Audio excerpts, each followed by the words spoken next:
তোমরা অনেকেই বলেছো পাওয়ার স্লাইড ব্রেকটা কিভাবে মারি একটা ভিডিও বানাতে। সত্যি কথা বলতে যখন আমরা স্পিডে স্কেটিং করি ঠিক তখনই কিন্তু আমাদের পাওয়ার স্লাইড ব্রেকটার অনেক বেশি দরকার পড়ে। চলো এই পাওয়ার স্লাইড ব্রেকটা তোমাদেরকে আজকে একদম সহজ করে বোঝাবো। আগেই বলে দিই, তুমি যদি পাওয়ার স্লাইড ব্রেকটা ভালোভাবে মারতে পারো তাহলে এই ভিডিওটা তোমার জন্য না। আর যারা ব্রেকটা সত্যিই শিখতে চাইছো তারা ভিডিওটা পুরোটা দেখো। চলো শুরু করা যাক। টিপস নাম্বার 1, শুরুতেই তোমরা এরকম একটা জায়গায় চলে আসবে যেখানে থাকবে মাটি আর এরকম একটা গাছ থাকবে বা তোমার একটা বন্ধু থাকবে। এরকম জায়গায় এসে তোমরা দেখো এই যে আমাদের বা পাটা শুধু এইভাবে ঘুরবে, এরকম তোমরা এই জায়গায় এসে এরকম গাছ ধরে বা কিছু ধরে মাটিতে এসে ঠিক এরকম পজিশনে আসবে। ঠিক আছে, এইবারে তোমাদের এই পাটা এই পাটা যাচ্ছে।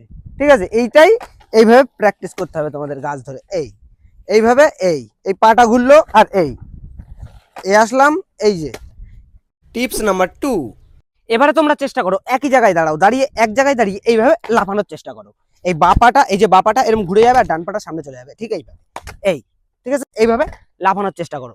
টিপস নাম্বার 3, এবারে তোমরা চেষ্টা করো এমন একটা জায়গা আসা যেই জায়গা তোমাদের রাস্তাটা একটু ঢালু থাকবে। যেরকম এটা দেখতে পাচ্ছ, এটা কিন্তু একটা ঢালু রাস্তা। এইখানে এসে পেছনে ঘুরে তোমরা আস্তে আস্তে যাও, যেহেতু ঢালু অটোমেটিক চলে যাবে। আর এই প্র্যাকটিসটা এইবারে এই পেছনের পাটা এইভাবে দিয়ে দাও। এইভাবে প্র্যাকটিস করলেই তোমাদের কিন্তু সব থেকে বেটার ভাবে শিখতে পারবে। এই যে পেছনে চলে যাচ্ছি আর এই পেছনে পাটা শুধু দিয়ে দিলাম, পেছনে শুধু পাটা দিয়ে দিলাম। এরকম গড়ান জায়গায় তোমরা একটা গড়ান জায়গা বেছে নাও, যে জায়গা তোমরা আরামসে এটা শিখতে পারবে। টিপস নাম্বার 4, তবে তোমরা কিন্তু চেষ্টা করবে তোমাদের যে পা দিয়ে ব্রেকটা মারবে সেই পাটা কিন্তু কাজ করা, নাহলে কিন্তু স্লাইড মারবে না।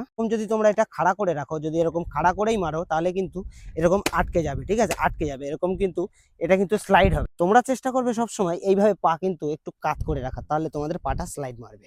টিপস নাম্বার 5, আচ্ছা এবারে কিন্তু তোমরা আস্তে আস্তে আসবে, একদম স্লো চালিয়ে আসবে আর চেষ্টা করবে কি এরকম ভাবে লাফানো।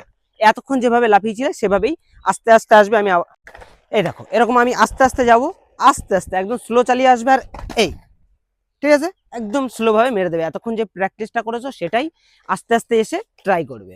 আর আস্তে আস্তে স্পিড তোমাদের বাড়াবে। এই ব্রেকটা মারতে মারতে তোমরা যেরকম কমফোর্টেবল মনে হবে সেরকমই স্পিডে মারতে থাকবে। চেষ্টা করবে আস্তে আস্তে তোমাদের স্পিডটা বাড়ানোর। এই একইভাবে স্পিডে ব্রেক তোমরা মারতে পারবে।